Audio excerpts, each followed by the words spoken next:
Who is it? I reply in a sing-songy tone. The person you abandoned. I unlock the door to Lauren fake crying with her hands in her face. Ain't no one abandoned you, bitch. She starts walking in. Oh, the parental units aren't home. I start laughing and lock the door. They are not, you conehead. She starts laughing and we start walking toward my room. So what drama you got yourself into lately? I say as I plop on my bed. Bitch, none. She sits on the floor Indian style, which makes me start laughing. Bullshit. I saw you walk into your building with Sham a few weeks ago. She looks shocked but also starts blushing. Girl. So I fought Courtney again. Yeah, and Jason pressed me about you dealing with Sham. She looks excited. He did? I shake my head. What did he say? She is almost squealing. Asked if it was true. I said, I don't know. Oh, blah. Anyway, who gave you a hickey? Who the hell told you about that? Maurice crying ass. I don't know how he saw it. Not that I care, but. So who? I start laughing. You back with Tavior. Tavior is in jail. You went to see him. Yes, Lauren. I took my underage ass to a jail to visit my ex-boyfriend. I would. I know. She kicks her foot in the air playfully. So who, bitch? I look toward the floor. Ymir? Maurice will die. Can I tell him? Oh shit. I always forget to call him back. No, not Ymir. So who, Summer Rain Williams? Kinda. Champion. I hide my face with my hands. And you talk about me? She stands up.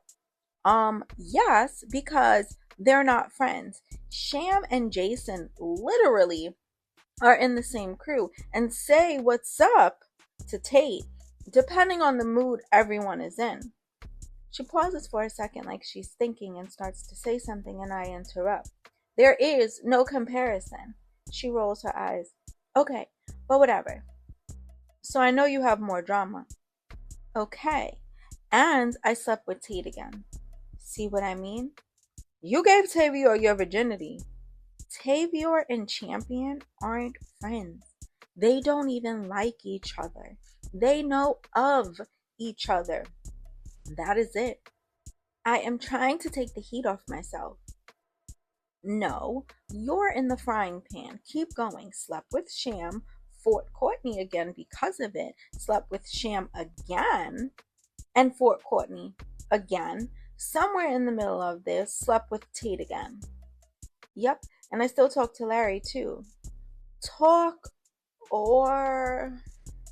I pause and wait for an answer. You are very judgy. No, I am trying to keep up. I am really going to buy a notebook. I fucked him in the staircase before school ended. Gosh. Lauren! She shrugs. It's just sex. I shake my head in disbelief.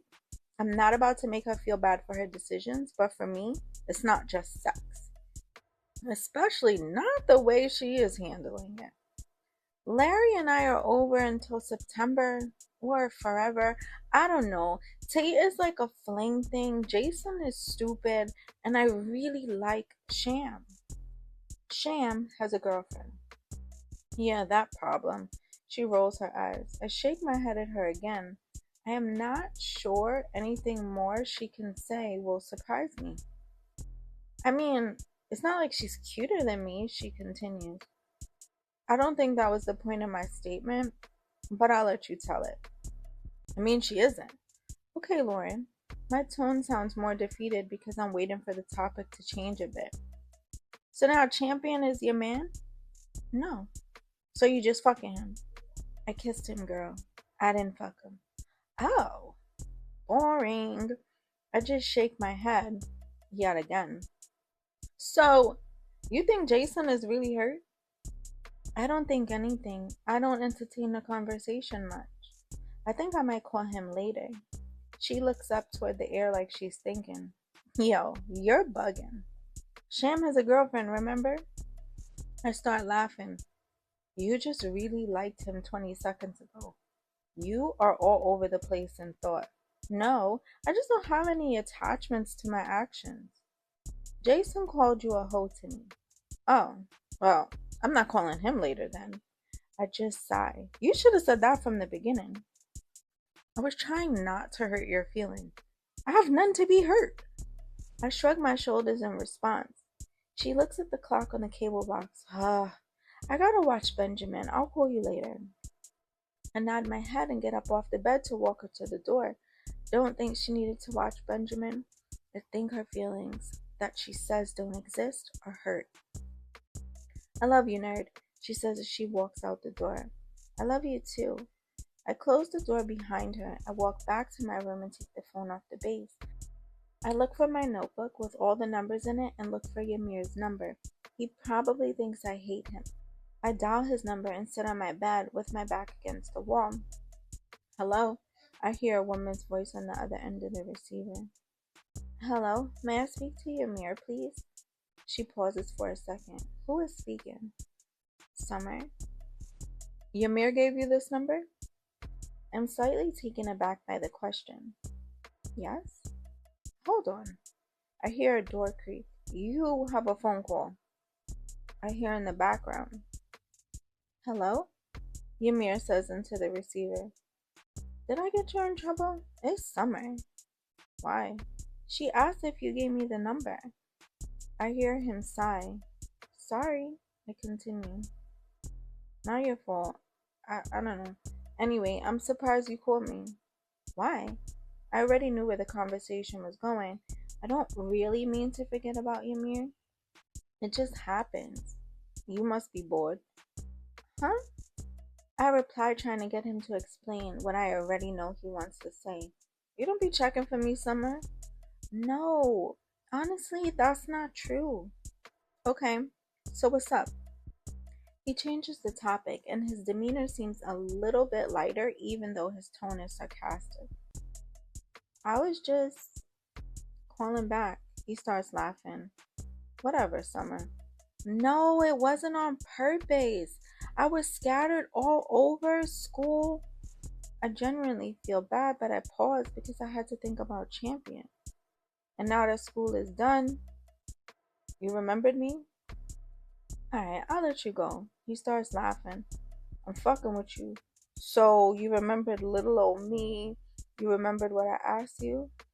Asked me? The movies? Oh, you do pay attention. I start laughing. Yes, I do. So, we going? He sounds like he's calling my bluff. Yeah, when? Today. Let's go see Dr. Doolittle. I start laughing. Let's go. I'm gonna call my friend and tell her I can't come to her house. Oh, so you have plans already? So let's go tomorrow. Oh, you're backing out now. Okay. He starts laughing. No, tomorrow is good too. Give me some time to butter up my mother for some money for this date. I mean, movies. I start laughing, so we chat on the phone for a little bit and the line beeps and it's Tony. I asked Ymir to call me tomorrow around 11 to give me a time for the movie. So leave and come to my house, Tony says when I click back over to her. I gotta get dressed. What the hell you been doing? Running my mouth, I say and start laughing. Well, it's a barbecue near the basement store, and then we'll swing by Max. Butter asks for you. Butter isn't going to the barbecue? And why didn't he ask me himself? I don't know, Sam. Anyway, hurry up. I'll call before I leave. No, just meet me by the basement store. I'm going back outside with Coya and Ciara. See if my baby got there yet. I chuckle a bit. Okay. We hang up. I run the shower, pick up my clothes, and get myself together. Just as I was about to walk out the door, my mother came in. Where are you going? She asks as my siblings run by. So much for them being tired. She starts to laugh. By Tony's, they're having a barbecue. I continue before she has to ask me again, and then I can't go. Okay, be safe. You have money? Go get my purse. I have like $20 from the money Sharif gave me a few days ago. She nods her head and motions for me to go get her purse. I walk toward her room and grab her purse off the back of the doorknob. I come back smiling. You are so goofy, she says, laughing also. She opens her purse, finds her wallet, and hands me $40. Thank you. Yeah, yeah. Be back by 11:30 midnight. I look at her shocked. Go before I change my mind. Take a cab home if you come back that late. I look at her for a few seconds before I leave. Girl, go before I change my mind. Love you. I walk away quickly toward the front door. I head out the door and off to the bus to take me to Tony's. It's like a ghost town outside. I wonder what happened or where everyone was.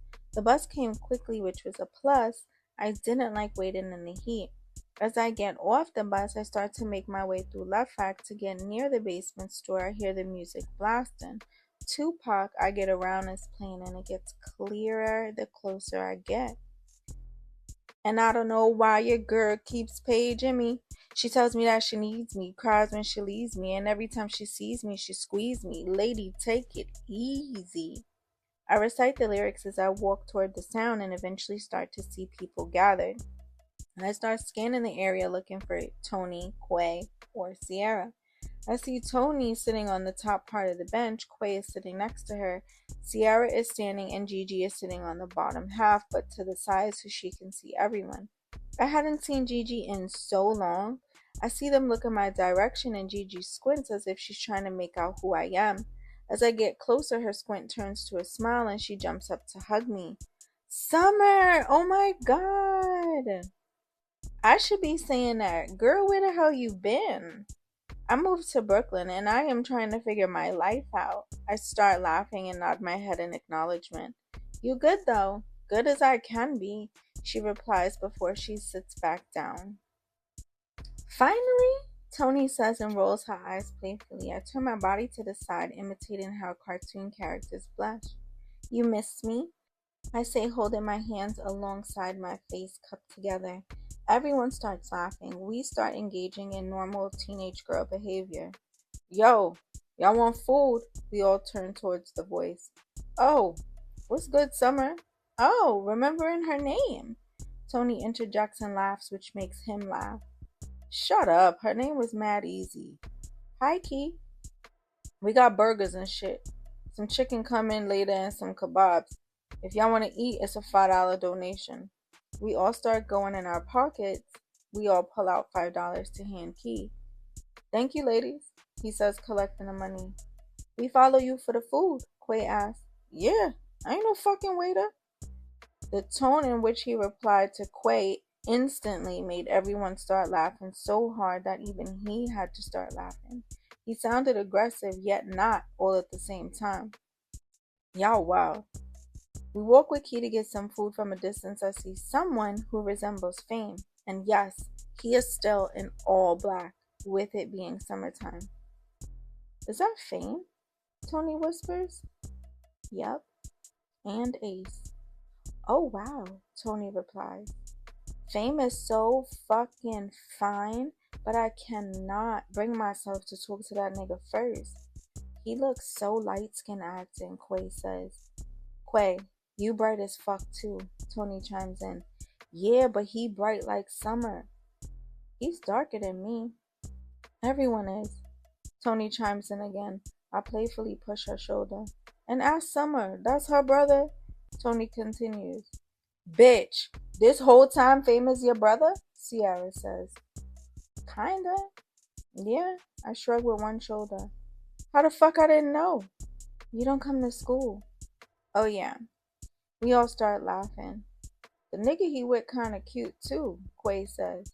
I take any of them get money niggas, Sierra chimes in. And just as we get closer to them, Ace double takes and just smiles. I see his entire grill. Quay and Sierra look at me. I smirk back at Ace. I look so cute today too. I had on a white tube top, some jean denim short shorts, white ankle socks with some crispy all white ups. My curls were pulled back into a wild high ponytail. Fame turns to talk to Ace and looks in my direction. What the fuck is this? I roll my eyes. Is what? This shirt. Where is your sleeves? Sleeves? Sleeves, nigga. He looks in our direction. This my fucking sister. Fame says with so much authority, I almost thought it was in a biological sense too. And why'd he so short? He continues. You laying it on thick, huh? Going for that Academy Award. He had no choice but to start laughing. He grabs me to hug me. Thank you, Fame. I need to breathe though. He lets me go. What's good, light skin? Ace says. Hi, I say in a soft tone. You look nice. You really came. Yeah, you thought I wasn't? I look off to the side and let out a chuckle under my breath. He pokes my ribs. You didn't? How's Clue? He's okay. Still having his days. Yeah. Tell him I'm gonna see her parents soon, so I'll send his regards. His regards? Check you out. Gotta be able to turn the hood off sometimes. We both start laughing. Come walk with me real quick, he says. I look behind me toward Tony and mouth be right back. She nods her head. Ace and I walk off in a strolling manner. You been good? He asked me after a few seconds of silence. I'm good. You good? I'm right. Living life after I lost my girl. I roll my eyes playfully. Nah, long as you good, he continues. I don't answer, but I look in his face trying to read his true emotion behind the tough guy role. You back for how long? Few days, maybe a week. Shit's still hot, but I gotta show my face too. Ain't got it? Yeah, but I still exist. I nod my head. So homeboy is your man. I shake my head in disbelief. Fame just gotta talk. He starts laughing. I'm not mad at you. Just needed you to know I was serious about when I come back. No one even knows when you're coming back. We will see whenever back is. I'm sure that sounded like I was avoiding answering, and that's because I am. Ace? I like him. Champion? I like the most.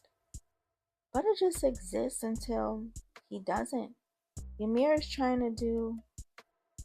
I don't know exactly what he's trying to do, but he's trying to do something. He just nods his head. He bulletproof. He tries to keep a straight face but starts laughing when I start laughing and I see his whole grill. Leave him alone. Fame thought he seen a nigga before.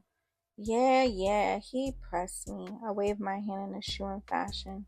He starts laughing. You can't blame me. Not even going into that. You asked me over here to press me or to talk. He makes his eyes wide and puts his hand up in a surrender fashion. No beef. I start to laugh. No beef, but I'm not about to defend myself.